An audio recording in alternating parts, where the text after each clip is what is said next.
Hey guys, welcome to another episode of LS1 Shop Shop. This week I'm making a shifter for Dale.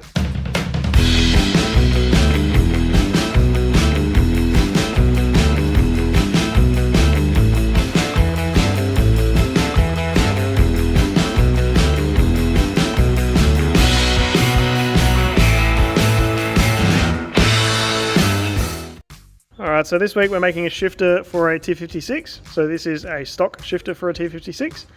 So as you can see, the ball that goes into the gearbox is just here, and the shifter's back further. So what Dale needs is this part up here. So the plan is pull this all apart and then leave this part where it is, move this guy up the front, and then make a new bar to connect the two. So I'll pull it apart, which I've already done, because we've got another one. So what I'm going to do is leave these 4 bolt holes in the original spots, so it still bolts to and seals up the gearbox, and also leaves the actual linkage in the gearbox in the same spot. And then this piece on the back that I've masked off, I need to cut that out and then move it up the front here. So what I've done for that, because I also need to space it up, so what I've done is traced out the same 4 bolt holes, got a hole for the bit that goes into the gearbox, and then I'm going to move the actual lever section up the front here. So I'm going to cut this out, I'm going to cut that up, and then we'll see how we can go from there. Alright, so here we have the stock shifter, the little plate that I've made that I've cut out. So this end still needs some more cutting, but I've just left it up for, I'm waiting for measurements from Dale. So I'm going to have to leave as much there as I can for now. And then the shifter we pulled apart. So as you can see, I've cut this off and cut this section off. So this is all just roughed at the moment. So this is going to go up here. I'm going to have to cut some slots in, cut a big chunk out of this and get that TIG welded in there. And then this section goes underneath this section. So that lifts that up about 10 mil, maybe a little bit more. And then this stays in the original place, and this is the only thing that is above this plate. And then the next problem is going to be this bar here. So Dale was talking about doing a Z-bar, which is going to be pretty awkward, I think. So we'll see how we go with that. But you can kind of imagine if this was under here, it's a pretty straight shot. So still need to cut this out, but I need to wait for the measurements from Dale. And then I'm going to have to trim this a little bit for the bolts so they don't rub on the bottom of this. And that's pretty much it. I'm hoping this is going to fit under his floor, because he hasn't got a whole lot of room. And we should be okay, but it's all a matter of build it and hope for the best. I'm trying to convince him to cut the floor or hammer the floor, and he's not interested. So it's getting a bit difficult. But hopefully this will all work out. Just need to get that measurement off of him and we'll be good to go. Okay, so I left off yesterday waiting for some measurements from Dale. So I've got those and worked out where this is going to sit, and then realised that there's not a lot of, once I cut this bit out, there's not a lot for him to weld to. I can't weld alley because I haven't got a TIG. So the problem would be is you've only got 2 sides and a little tiny tab on the right hand side there to weld to, and because it's a shifter, there's actually a fair bit of force in it when you're changing gears. So I thought I'd remake this plate. So I've got this one here, and as you can see, I've left him all 3 sides to weld to.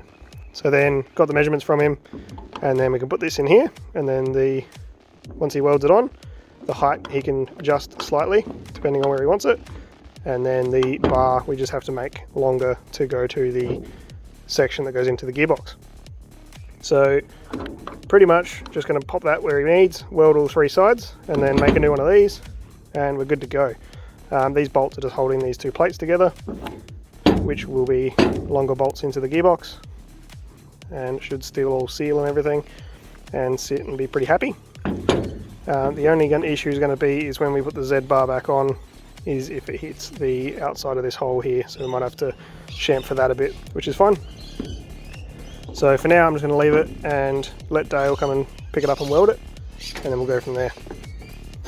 But he wanted it moved forwards about 70 to 100 mil, and we've got about 75 to 80 mil further forwards from these bolt holes, because he runs into issues here with some bolts and stuff. So we'll get him to take this up or weld it in the car and send me some photos or a video even, and I'll add that in now.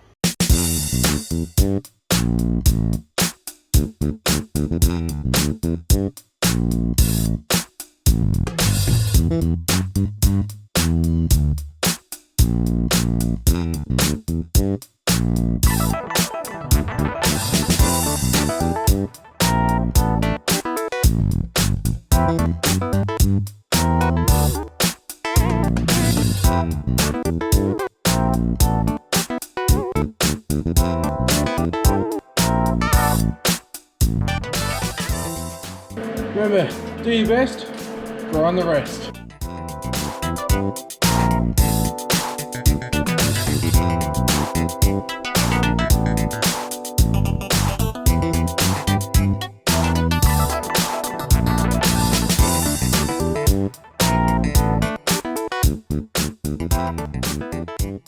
I haven't touched them in about a year and a half, but this is it.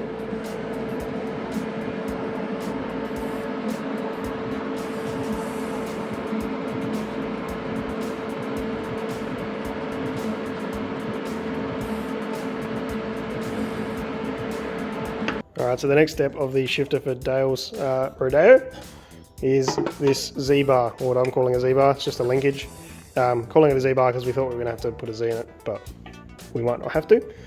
So I've cut it to length and then drilled a hole, cut with the grinder to make it a little slot, and then got the die grinder in there and just cleaned it up a bit. And then this side I've had to chamfer it a bit so that the shifter, when it pulls forwards, which I can't show you with one hand, when that pulls forwards and backwards, the actual lever is in that little groove. So I've got drill bits in place of the pins at the moment because I've only got one, and one's no help to me. So it goes back and forwards, no worries. I don't know how much it actually has to move, so I don't want to have to clearance everything and then it not need to move that far, which is a bit frustrating because I don't have the car here.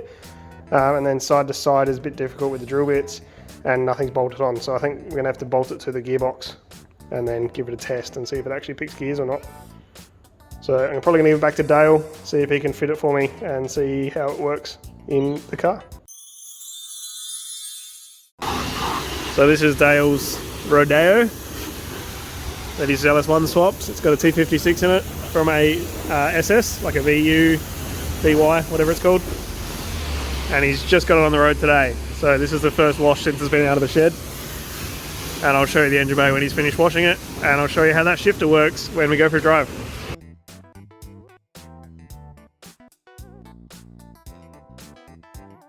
Alright, so in the bay we have an LS1 with reasonably low Ks. I think it's got like 140 on it. And it sits super low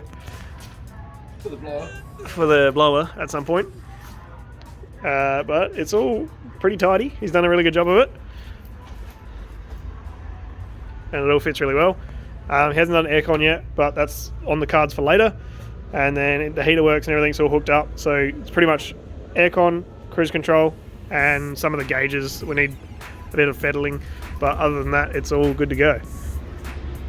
So Dale was just saying this is a four-wheel drive version. It isn't anymore. So what he's done is remove the front diff and the front axles and then cut a bunch of the mounts off the chassis and then mounted the engine. Thank you, truck driver. So he went to Castlemaine Rod Shop and they said that he could get two-wheel drive LS1 mounts, but not for the four-wheel drive because it doesn't fit within the chassis. He's done it, so it does. But yeah, obviously a bit more messing around than just bolting it straight in. But he's done a really good job. So this is the shifter with the new linkage that I made. Did you have to modify it at all in the end? Not at all. No? Just once you welded it? Biggest shifter. Just taller Biggest shaft? Yeah, it went 100mm taller. Yep. So I could fit all that shit, so otherwise it was sitting like there. Yep. You could put gears. Yep. Yeah. And it all gets gears now. Perfect. It's got a long throw on it, but it is a pretend four-wheel drive. Okay. Let's go around about. Okay. I'm just filming your gear stick. Does it feel factory, Dale? It's factory as fuck. This is fuck, boy. Want to see me dip it? No, I don't. Tip it in, not dip it. It feels very much like a normal car. It's quite weird. Four-wheel drive, just so floaty. But it's so smooth and quiet, and it just seems really normal. Doesn't seem quiet. No. When's the cam going in? After supercharger. Which is just a bit after. I actually put an OBD 2.0 in it and Finish it off. fuel gauge, AC. speedo. There's a few things. Yeah, actually I might give it a speedo. I'll never No, you won't. The first car up with the speedo. It just feels so normal. So cruisy. That's 16. That's 6th. Yeah. Mind you, it'd be nice to have a taco. A what? Taco. Yeah. So Dale doesn't have any gauges that are any use. Oh, I don't have any gauges. He's got a water temp and is that oil pressure? Yeah. But the lights aren't connected, so you have to kind of turn the interior light on to get them to work. Got to put it there. It's been on the road for what, a few hours. It's nearly 8 o'clock and you registered at what, 3:30 or something? Yeah, for the first time ever. Yeah. So this is definitely one of the first drives.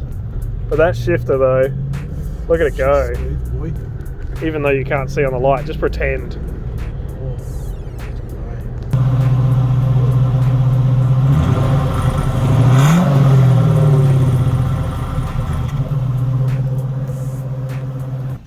So yeah.